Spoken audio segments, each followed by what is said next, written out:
Ah yes, prom. A special high school ceremony that is always portrayed as being a big deal in media, but let's be honest, many individuals end up feeling pretty indifferent towards the memory at best, or cringe at remembering it at worst.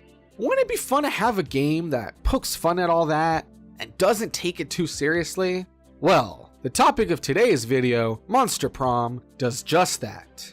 So without further ado, let's jump in.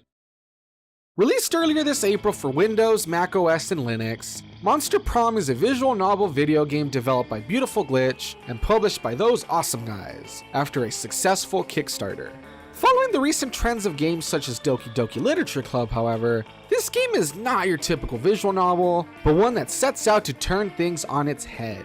In the case of Monster Prom, you get a game that not only parodies typical dating sims, but can actually be played competitively with up to 4 players. The concept of Monster Prom is quite simple. Thrown into the shoes of a student attending Spooky High, you have 3 weeks to convince one of your 6 popular classmates to go with you as your date to prom.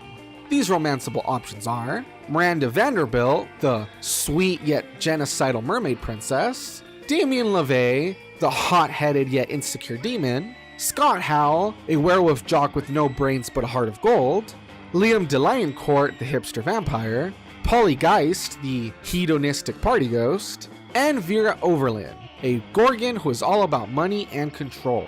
However, being that this is Monster Prom that we're talking about, things are much more interesting than just simply asking somebody out. To begin, you get to choose one of 4 playable characters: a zombie, Frankenstein's monster, fire djinn, or the personification of fear itself. Yeah, whatever, just go with it. And pick their name and gender. Don't worry about a certain character or gender pronoun locking you out of a specific love interest though, as these monsters are DTF anyone, regardless of species or gender. Next, everybody playing takes a short quiz that helps give you your starting stats, each of which helps you in your quest to woo your love interest. Then, players take turns going through an event in one of the map locations in order to continue boosting stats, as well as improve the way your love interest perceives you. The game is played entirely with the mouse, and you progress by clicking through dialogue and making different choices. While there are no wrong answers per se, certain choices do align with specific characters, so picking these puts you more in their favor in the long run. Not only that, but if your stats aren't high enough for a certain category, this could make a choice backfire and lead to a penalty instead. Gameplay continues like this for a few rounds, with players building up their different stats and bonding with their potential prom date until the 3 weeks are up. Whether you choose to work together so that everyone gets their own desired date, or compete for the affections of the same person, is entirely up to you. Finally, the moment of truth rolls around and everyone asks their prom dates out, at which point you will either spend an unforgettable night with your crush, or get rejected terribly. No, seriously, the game makes the rejections pretty rough, and they kind of gave me flashbacks to being rejected during prom time in real life. I mean, not that it matters, because whatever, I'm totally over all of that anyway now, but... Moving on to what I like about the game, the first thing that comes to mind is how fun it is to play.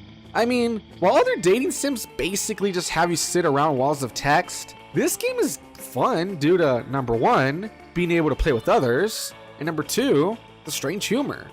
Starting with the multiplayer aspect, I guess everyone's experience will vary based on who you play with, but if you get together with the right group of people, you can have a really good time, both trying to cock block each other, as well as answering the craziest stuff during the open debate sections. Which, oh yeah, I forgot to mention, but between rounds, turn order is decided by discussing different prompts like, what's the weirdest movie to explain to an old person, or who's the biggest disappointment to their parents? This, of course, brings me to the humor of the game, which covers everything from silly innuendos to jabs at gaming itself. While the humor may not be for everyone, I personally found the game to be quite funny and loved all of the over-the-top scenarios presented in the game, such as Scott unknowingly becoming king of the furries, Polly crashing a funeral by possessing the dead body, and a character known as the Interdimensional Prince rewarding you with an ass that won't quit for helping him change his ringtone. Speaking of which, another thing that I love and find super impressive about the game is how huge it is. With 23 secret endings, 394 events, and 1,408 outcomes, each playthrough of the game feels like a different experience. Throw in the fact that different items show up in the store upon repeat playthroughs, and that there are even some secret romance options to unlock, and you definitely have a game with very high replayability. While I've mentioned before that the game is infinitely more fun when played with others, single player mode is a perfect way to go through the game at your own pace and unlock all of these extras. Finally, I just feel like I have to give credit to this game for being so unique. I mean, this game is the first thing that comes up when I search multiplayer dating sim, and there isn't really anything I can compare it to. So if anything, I feel like playing it just for the novelty alone is pretty cool, and I have to give it props for that. If I could throw any negatives out there, I guess the main one would be the humor, because as mentioned before, I can totally see it not appealing to everybody. With some of the jokes being very random in nature, or relying on stuff from pop culture, I can see them not hitting well, or getting old pretty fast. Another complaint, I guess, would be the fact that you do have to pay for the game on Steam, as I know not everyone has money to waste, and due to value being subjective, some people might not agree with the price. However, all that aside, I think that Monster Prom is a funny, innovative, and unique game that is a lot of fun to play, and I definitely recommend it. If you're looking for some sort of party game to play with a group of friends, and you all have twisted senses of humor, then I think this will be the game for you.